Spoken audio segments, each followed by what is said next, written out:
Semangat pagi generasi harapan bangsa. Pada kesempatan yang baik ini, saya akan menjelaskan materi tentang contoh kalimat efektif dan kalimat tidak efektif. Namun sebelum itu, saya akan memperkenalkan diri terlebih dahulu. Perkenalkan, nama saya Nikomang Cindy Arisanti dengan NIM 2020101011. Saya dari jurusan Pendidikan Bahasa dan Sastra Indonesia, Institut Teknologi dan Pendidikan Markandeya, Bali. Saya akan menjelaskan cara menentukan contoh kalimat efektif dan tidak efektif, mulai dari pengertian, ciri-ciri, dan contohnya. Pengertian kalimat efektif. Kalimat efektif adalah kalimat yang memiliki potensi untuk menyampaikan pesan, ide, gagasan, atau informasi secara utuh, jelas, dan tepat, sehingga pembaca dapat memahami maksud yang diungkapkan penulis. Ada 4 syarat utama sebuah kalimat dapat dikatakan efektif atau tidak. Yang pertama, sesuai dengan EYD. Yang kedua, sistematis. Yang ketiga, tidak boros dan bertele-tele. Yang keempat, tidak ambigu. Berikut ini adalah 5 ciri-ciri sehingga suatu kalimat dapat dikatakan efektif. Yang pertama, kesepadanan struktur. Ada beberapa hal yang menyangkut ciri-ciri yang satu ini. Yang pertama, pastikan kalimat yang dibuat mengandung unsur klausa minimal yang lengkap, yakni subjek dan predikat. Yang kedua, jangan taruh kata depan atau preposisi di depan subjek karena akan mengaburkan pelaku di dalam kalimat tersebut. Yang ketiga, hati-hati menggunakan konjungsi di depan predikat.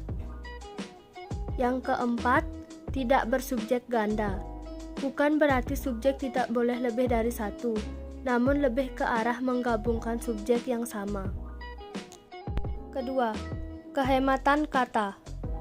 Karena salah satu syarat kalimat efektif adalah ringkas dan tidak bertele-tele, jadi tidak boleh menyusun kata-kata yang bermakna sama di dalam sebuah kalimat. Ada 2 hal yang memungkinkan kalimat membuat kalimat yang boros sehingga tidak efektif. Yang pertama menyangkut kata jamak dan yang kedua mengenai kata-kata bersinonim. Ketiga, kesejajaran bentuk. Pada intinya, kalimat efektif haruslah berimbuhan paralel dan konsisten. Keempat, ketegasan makna. Dengan cara meletakkan keterangan di awal kalimat untuk memberi efek penegasan. Penegasan kalimat seperti ini biasanya dijumpai pada jenis kalimat perintah, larangan, ataupun anjuran yang umumnya diikuti partikel lah ataupun. Yang kelima, kelogisan kalimat. Buatlah kalimat dengan ide yang mudah dimengerti dan masuk akal, agar pembaca dapat dengan mudah pula mengerti maksud dari kalimat tersebut. Selanjutnya, contoh kalimat efektif dan kalimat tidak efektif. Contoh kalimat efektif. Hal yang mesti diperhatikan soal sampah adalah cara membuang, memilah, dan mengolahnya.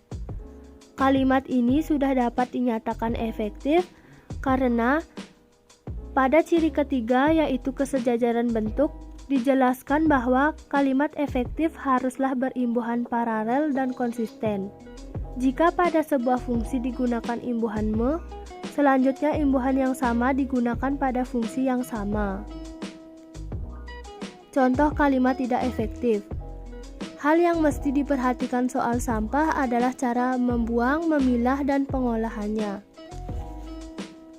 Kalimat ini dapat dinyatakan tidak efektif karena imbuhannya tidak paralel dan konsisten.